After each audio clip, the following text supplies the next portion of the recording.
Bonjour à toi, nous sommes aujourd'hui le 1er octobre 2024 et il est environ 14 h à Montréal. Il fait beau dehors, il fait même chaud, le soleil fait très chaud. Comme tu peux le voir, je suis en petite tenue là, et je suis habillé en dessous bien entendu. Je voudrais parler de plusieurs choses. D'abord, je le dis souvent dans mes vidéos, mais je t'aime bien donner la météo énergétique du moment. Je ne sais pas ce qui se passe depuis aujourd'hui, je suis très agité, très excité. Hier j'ai donné mon sang. Parce que bah voilà, c'est quelque chose que j'avais pas fait, que j'ai pas pu faire jusqu'à présent au Canada, parce que jusqu'au début de l'année cette année, en 2024, c'était interdit pour les Français de donner leur sang à cause de la maladie de la vache folle. En tout cas au Canada. Donc j'ai donné mon sang et j'étais un peu fatigué, j'ai bien dormi, je suis allé faire de la boxe, j'ai récupéré, j'ai bien mangé. Jusqu'ici tout va bien. Depuis ce matin, je suis très excité. Je me suis réveillé à 6 h, ce qui m'arrive jamais. Vraiment, je me suis endormi assez tard, j'ai eu du mal à dormir, mais à 6 h, 8 h, j'étais sur le pied de guerre. J'ai commencé à un peu ranger, j'ai fait du ménage, j'ai mis en ordre des trucs, j'ai fait la lessive, je me suis occupé de plein de petites affaires. Et je sens que là, je suis dans une dimension, il y en a qui diraient maniaque, plutôt hyper active, hyper intense. Pourquoi? Est-ce que c'est le début du mois d'octobre? Je ne sais pas. Je fais cet exercice parce que il y a une façon d'appréhender les relations qu'on t'a peut-être jamais apprise. C'est lorsque tu vas arriver vers quelqu'un, éventuellement que tu connais ou que tu connais pas, mais surtout si tu la connais, dire je vais poser 2 minutes le cadre, voilà comment je me sens actuellement. Et tu parles de comment tu te sens. Et ensuite, éventuellement, tu peux demander à l'autre personne de faire de même. Comme ça, vous vous mettez au diapason. Souvent, on arrive trop vite vers les gens, on leur dit voici moi je suis comme ça, voici ce que je ressens, badadi badada. Ou voici ce que je veux, voici ce que je vaux, voici ce que j'ai, voici ce que je pense, voilà. On prend pas le temps de poser le cadre. Parce que le cadre, il change tous les jours. Tous les gens, ils ont des choses qui vont varier au jour le jour, avec d'autres personnes, dans leur entourage, avec leurs enfants, leur famille, leur vie professionnelle, personnelle, etc. Et on prend jamais le temps de s'informer sur ça. On part du principe que les gens sont toujours les mêmes. Oh mon Dieu, j'ai pris de la citrulline. Ah, ça me chatouille dans tous les vaisseaux sanguins.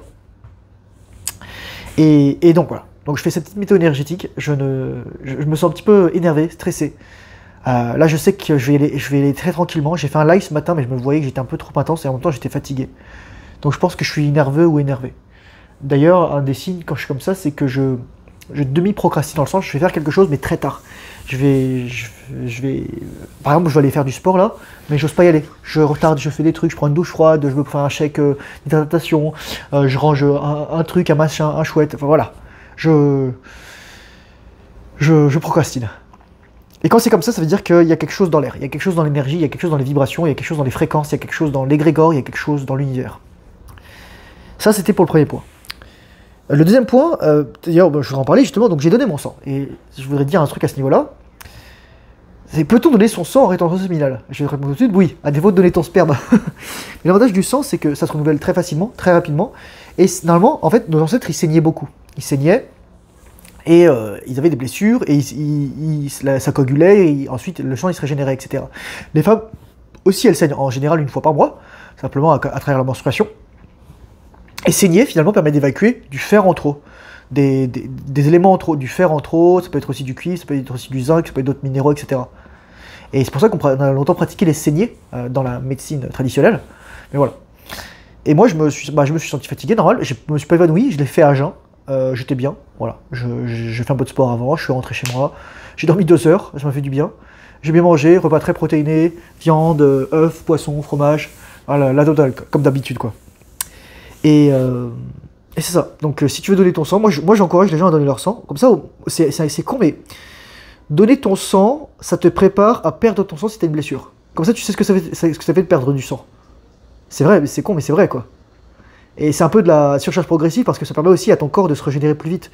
Moi j'ai remarqué que là j'étais pas fatigué, mais c'est sûr que j'ai eu le contre-coup, normal. Mais avant je m'en souviens pas d'avoir eu ces contre-coups quand j'ai donné mon sang. Ça me semblait un peu bizarre. Peut-être c'est l'âge, peut-être que j'étais plus habitué, peut-être parce que j'étais vraiment à jeun. Mais normalement c'est ça. Ils prennent environ 10% de ton sang, donc en général entre 4 litres et demi et 5 litres. Donc ils te prennent environ 50 centilitres de sang. Ça fait une bonne bouteille, quoi, tu vois ce que je veux dire, quoi. Petite bouteille de cristalline, c'est pas mal. Ça, c'est pour le deuxième point. Le troisième point, c'est que je suis en train de lire ce livre, Guérir de son père, parce que, moi, je vais te dire un truc. J'ai longtemps réfléchi, je me suis posé la question, et ça va être le cœur de cette vidéo, je pense.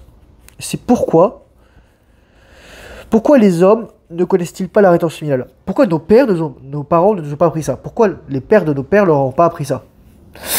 Et il y a plusieurs raisons, donc j'ai réfléchi. Putain, je suis désolé les gars, j'ai des petites allergies. Oh, j'ai le nez bouché. Déjà, moi je pense que c'est un livre fondamental pour tous les hommes. Nous avons un lien blessé avec nos pères. Il y a des choses très difficiles qui se sont passées, et ça vaut le coup de lire. Moi c'est dur à lire. Ce bouquin, il fait 130 pages, c'est écrit en gros, quand même, relativement gros. Il y a des pages blanches, tout ça, mais c'est dur à lire, ça me prend du temps, je navigue, je médite, je réfléchis dessus. Là encore, récemment, je faisais du coaching sur des gens qui... ils ont une copine, ou ils veulent se mettre en couple, etc. Mais je leur dis, mec, tu peux pas dire à une femme, je t'aime, et elle va t'aimer. Ça marche pas comme ça. En fait, on a tellement été endoctrinés par la truc féminine, surtout si tu vois ma vidéo juste avant, mon autre vidéo, par l'idéologie féministe, qu'on croit qu'on doit se comporter comme des femmes. Une femme, elle répondra jamais favorablement à un homme qui lui dit je t'aime. Alors, il y a deux exceptions, c'est un, elle dit d'abord je t'aime, et deux, le mec, il dit je t'aime, mais pas en mode oh je t'aime, il dit moi aussi je t'aime. Voix grave et tout, ancrée. Et ensuite il tourne le regard, il est sur sa moto, la fille, voilà quoi. C'est ça. Ne dis jamais je t'aime à une femme avant qu'elle te l'ait dit. Pourquoi? Parce que tu dois jamais. C'est une règle, mais c'est horrible ce que je vais dire. C'est pas de la réplique, c'est pas de la bouille, c'est juste de la psychologie féminine-masculine. Tu peux jamais être impliqué dans une relation plus qu'une femme. Sinon la femme a le pouvoir, et la femme déteste avoir le pouvoir, et la femme va te mépriser pour ça, et elle va chercher un autre mec. Tôt ou tard. Ce que je t'apprends là, ton père aurait dû te l'apprendre. Tous les hommes devraient te l'apprendre, tous les hommes devraient le savoir. Moi ce que je t'apprends là, je l'ai appris parce que j'ai fait de la merde. Voilà. J'ai dit à une fille je t'aime, je lui ai même pas dit je t'aime, j'ai dit voilà, j'ai dit un truc, et la meuf elle a cru que j'étais fou amoureux d'elle, et non en fait. Mais par contre quand elle s'est barrée, en fait, j'avais plus envie qu'elle soit là, parce que je me disais voilà. Bref, c'était mon histoire. L'autre élément que je voudrais aborder aujourd'hui, c'est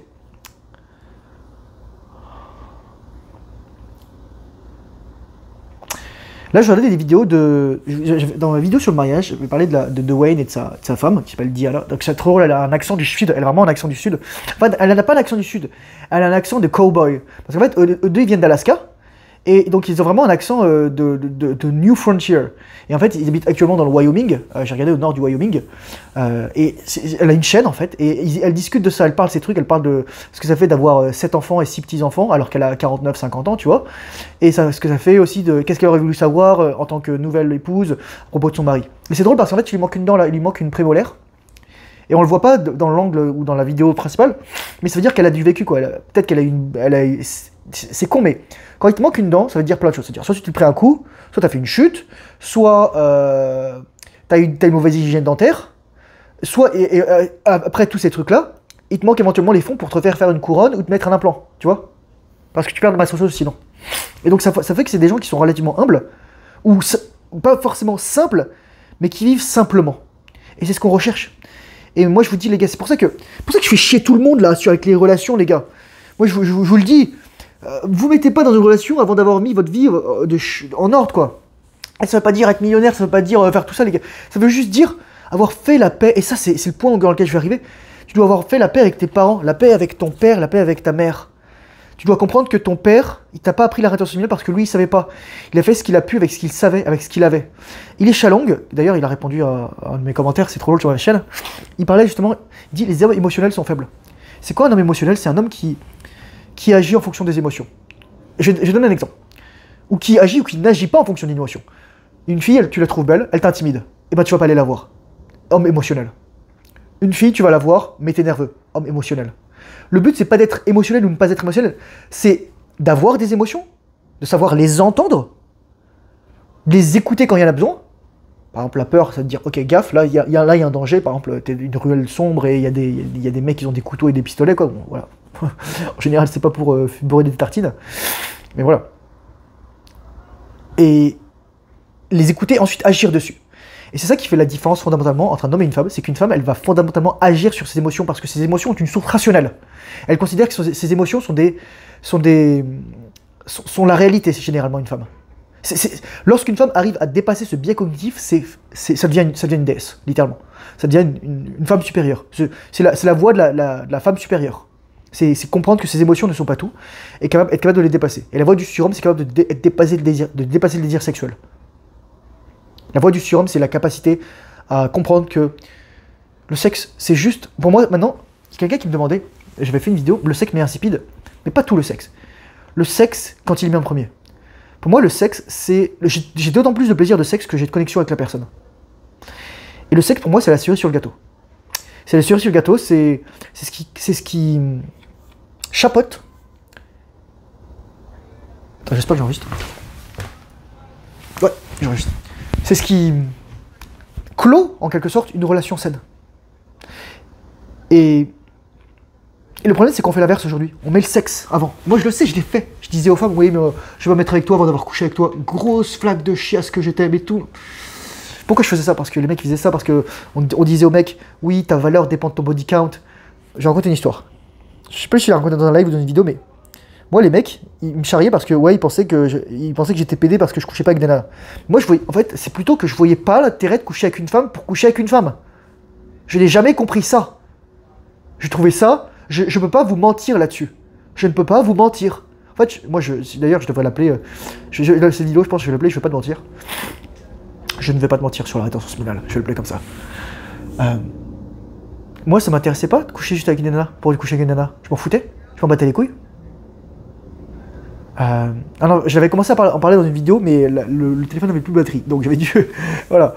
Et je vais vous raconter cette histoire. Lorsque j'étais en prépa, il y avait une nana, bon, voilà, elle était ce qu'elle était, mais il y avait plein de nanas, elle tournait au carrousel, elle couchait avec des lycéens, donc des filles de 17-18 ans qui couchaient avec des mecs de 16, 17, 18 ans, etc. Et dans les années plus jeunes, à partir de 15 ans, c'était le bésodrome. Le cimetière Saint-Cyr-l'École, c'était un fucking bésodrome. Il y a un mec là qui me demandait, ouais, comment c'était la prépa, comment Saint-Cyr, tout ça. Je ferai une vidéo tranquille là-dessus, mais je vais lui dire, les cimetières, c'est un truc de dégénéré. Les enfants, ils sont abandonnés par leurs parents. Ils font n'importe quoi. C'est la loi du plus dégénéré. Le personnel militaire, il sert strictement à rien. Il fait office de figurant. Les classes préparatoires, c'est un cran au-dessus parce qu'on prépare un truc. Mais les lycéens, c'est un truc de merde, quoi.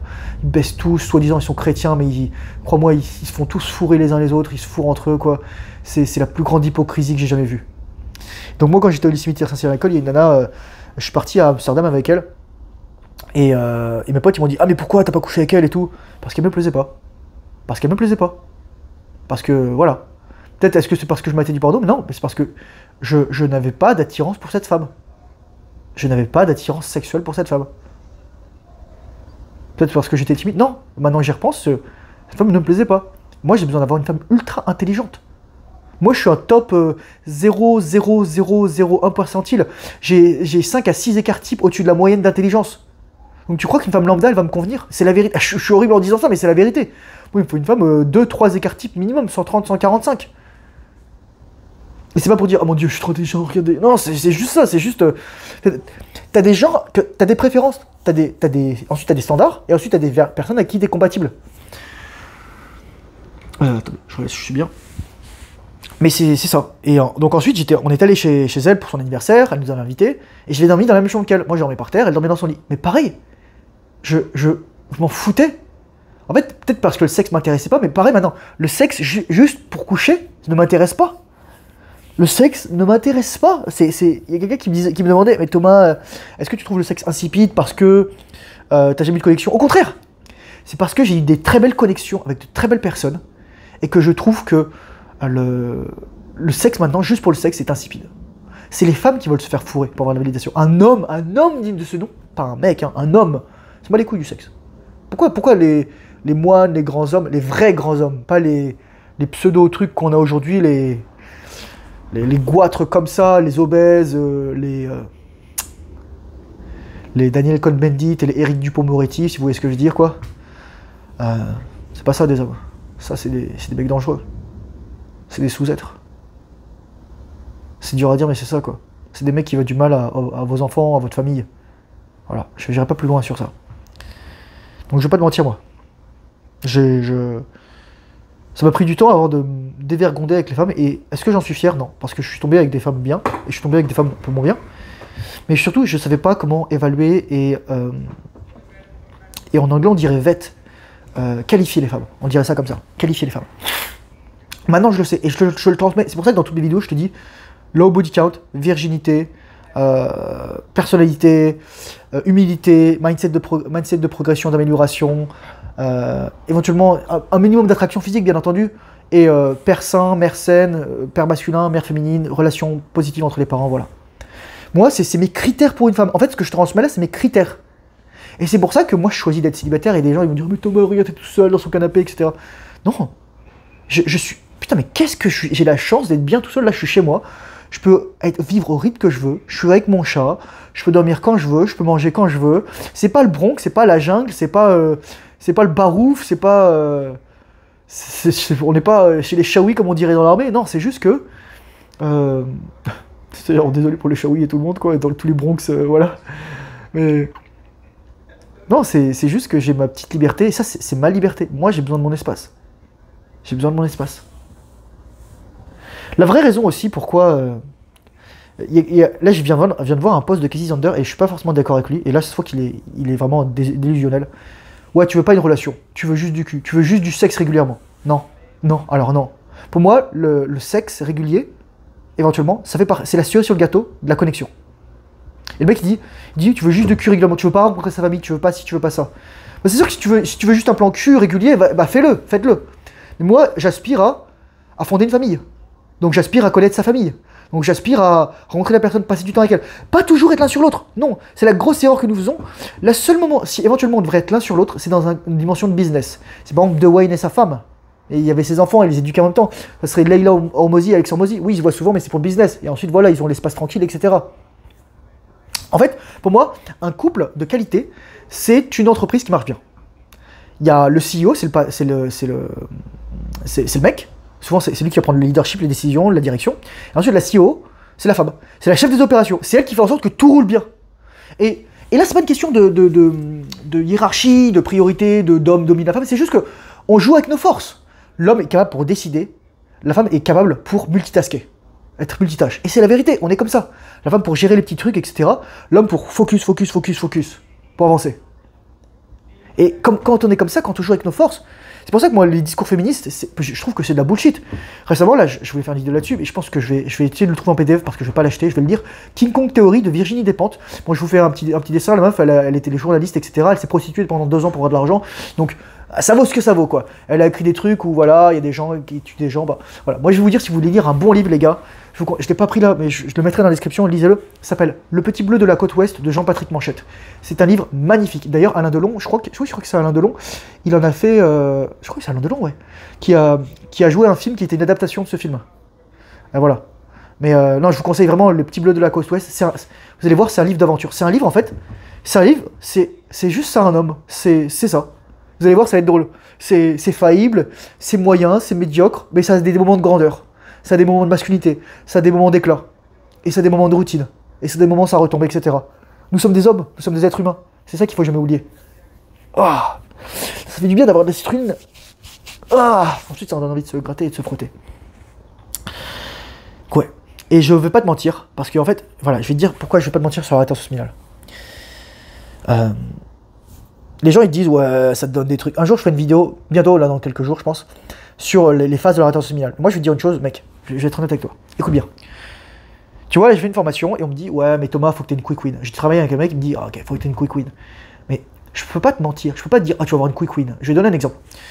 Il y a des mecs qui disent ouais tu vas perdre 5 livres ou 2 kilos la première semaine. Mais c'est pas possible. Alors si tu perds de l'eau et si tu perds plein de flotte et tu chies, d'ailleurs on s'en fout de perdre ça parce que ce qu'on veut perdre c'est le grand excès. Tu vas pas perdre aussi vite. Angus Barbieri, qui a fait un jeûne de 382 jours, il a perdu 125 kilos, donc ça fait à peu près un peu plus de 300 grammes par jour. Donc maximum, même si tu jeûnais et tu buvais de l'eau, tu perdrais 300 grammes de tissu adipeux par jour, donc 2,1 kg. Donc ça fait même pas 5 livres. Et là, c'est du gras net que tu perds. Oui, tu perdras de l'eau, tu perdras les sels, tu perdras le caca, quoi, le pipi, et l'eau en trop, mais c'est ça, tu vas pas perdre des masses. Donc moi, je vais pas te mentir, je vais pas te dire, premier jour, tu vas être un dieu, etc. Non, moi je veux te dire au contraire, ça va être ardu. Je te donne un programme d'exercices, tu te mets un réveil, tu mets par exemple à 10h, 15h, 20h, tu fais les séries d'exercices, tu le fais tous les jours de manière religieuse, sauf le dimanche, et voilà. Ça prend pas de temps, ça prend une dizaine de minutes, hein, je vous rassure. Mais ouais, je peux pas te dire une quick win. En fait, moi la quick win, c'est ce que je disais d'ailleurs au mec avec qui je travaille, je disais la quick win, elle est tous les jours. Tous les jours que tu as un temps séminal, tu gagnes un peu plus. Tu reprends un peu plus de ton pouvoir. Tous les jours où tu ne mates pas du porno, tous les jours où tu ne fantasmes pas sur une femme, tous les jours où tu n'es pas en train de te crosser, de masturber, ça veut dire masturber en québécois, de edge, de masturber furieusement, là, de te compresser la bite, c'est un combat que tu gagnes sur toi. Les quick wins, il y a une quick win tous les jours. Tous les jours, c'est une quick win en fait quand tu es en rétention séminale. C'est un truc de dingue. C'est ça que je veux dire. Tous les jours, il y a quelque chose qui se passe. Tu avances sur quelque chose. Moi, tous les jours, je comprends quelque chose sur moi. Je fais une vidéo pour ça. Je lis un peu plus de livres. Je me documente un peu plus. Je parle de tout ça. Je vous aide. Je veux juste ça. Là, récemment, j'ai augmenté le prix. Je préfère être honnête avec vous. J'ai augmenté le prix parce que je veux vous montrer qu'il y a de la valeur. Je veux aussi vous dire une chose.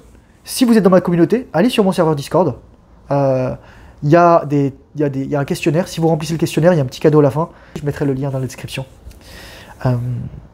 Ouais, c'est ça. Parce que je compte vraiment augmenter la formation, en faire un truc extraordinaire. Je veux être la référence sur la santé sexuelle masculine. Je veux être la référence sur la dysfonction rectile. Je veux être la référence sur l'éjaculation précoce. Je veux être la référence sur l'homme multi-orgasmique. Je veux être la référence sur la capacité à faire l'amour bien à sa femme. Je veux être la référence en termes de masculinité, en termes de rétention séminale.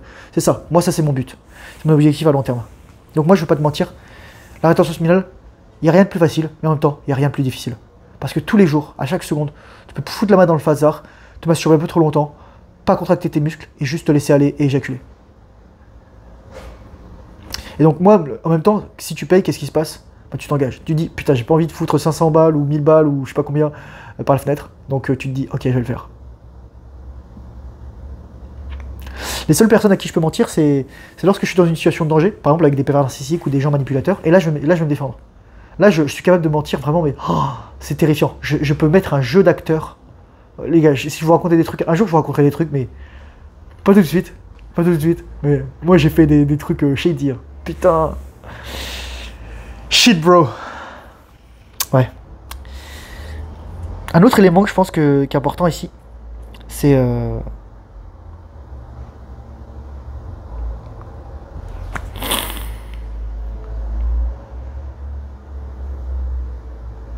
Putain, je sais plus ce que je voulais dire. Je l'avais dit, je l'avais en tête. Oui, je vais en parler ici. Le plus grand combat de ta vie. Pourquoi c'est si dur la rétention séminale? Moi, je vais pas te mentir. Le porno. Le porno soft, le porno hard, Instagram, les culs, les seins, tout ça. Tant que tu seras dans cette matrice, tu seras emprisonné. Les succubes vont t'avoir. Et elles vont avoir ton énergie, etc. Là, il y a un mec sur mon Discord, il a dit, après 4 mois de rétention, j'ai relapse avec mon ex dans les toilettes. Succube. Succube. Je crois que je suis sur le Discord, ouais, c'était sur le Discord. Je lui dis, mec, tu peux pas te permettre de faire ça. Tu peux pas te permettre de te faire ça. Et la pornographie, finalement, a fait de toi une femme. Tu deviens un voyeur. Tu regardes, tu apprécies voir un mec baiser. Tu apprécies être cocu, finalement. Donc c'est pour ça que la rétention séminale, c'est si dur. Parce qu'on est ultra sexualisé. On est sexualisé malsainement. On peut être sexualisé, mais sainement, mais il faut d'abord se désexualiser. Le plus dur dans la rétention séminale, c'est pas apprendre tout ce que je te dis, c'est pas la formation, c'est pas juste l'apprentissage, c'est avant tout du désapprentissage. Tu dois te déconditionner de tout ce que tu as appris. Tu as été conditionné pour être une femme, pour être faible. Tu as été conditionné pour éjaculer. Tu as été conditionné pour croire que les femmes, c'est l'alpha et l'oméga. Tu as été conditionné pour croire que le sexe est tout. Tu as été conditionné pour croire que ton body count en tant qu'homme compte. Les seules personnes qui comptent, pour qui ton body count compte, c'est les femmes qui te désirent pour tes ressources. C'est-à-dire que une femme, elle va se dire, en fait, voilà, il y aura deux types de femmes que tu vas rencontrer en rétention séminale, qui vont, et même plus généralement dans la vie, qui vont considérer ton body count de manière diamétralement opposée. Enfin, relativement diamétralement opposée.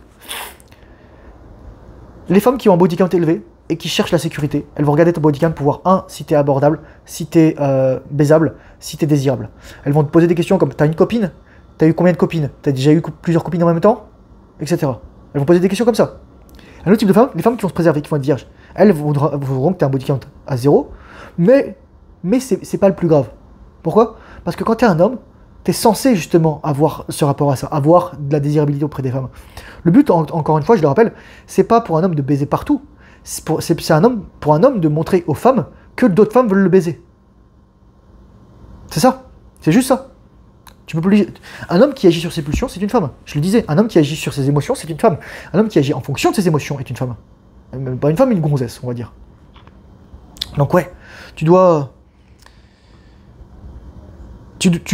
comprendre cette vérité la plus difficile, c'est que tout conspire à te faire échouer. Tout conspire à te faire échouer dans la société. Et moi, je suis un des rares à te dire la vérité. Je te dis la vérité crue. Je te dis que ça a été dur. Je te dis que pendant des années, j'étais accro à la pornographie. Mais moi, je te parle de... Mec, j'ai vu des choses, j'ai vu des catégories, c'était juste tellement horrible. Comment j'ai pu m'infliger ça? Là, récemment, parfois, quand je dors ou je me réveille, parfois, où j'y pense, j'ai des flashbacks, mais j'ai même plus envie d'agir dessus. Je suis devenu tellement puissant, tellement fort, j'ai tellement de pouvoir. Moi, maintenant, ce qui me plaît, c'est des femmes belles, intelligentes, matures, agréables. Je me rends compte de ça. J'apprécie la compagnie, l'énergie féminine des femmes J'adore faire rire les femmes. Il n'y a rien de plus beau que le rire d'une femme. C'est de la musique à mes oreilles. Faire rire une femme, raconter des conneries, des blagues, etc. Il y a quelque chose de magique dans le rire de la femme. Il y a quelque chose d'enfantin, il y a quelque chose de beau, d'innocent. Il y a quelque chose de pur. En dépit de tout ce que les femmes ont pu traverser. En dépit de tout ce qu'elles ont traversé. De tout ce qu'elles ont pu traverser. Parce qu'il y a des femmes, crois-moi, qui se sont fait du mal. Il y a un mec qui m'a recommandé dans des commentaires, une meuf qui faisait du OnlyFans et du porno, qui s'appelait Fée du bien. Comme la fée, la petite fée du bien. Et ah ouais, c'était hardcore. À un moment, c'est horrible, et les gars, ce que je vous dis, elle se filme alors qu'il y a un porno qui est en train de tourner derrière, et donc t'entends la meuf qui se fait trancher, et t'entends la meuf qui gémit, quoi. Et je me suis dit, putain, comment ça me fait sentir mal. J'ai pas envie d'avoir une érection là-dessus.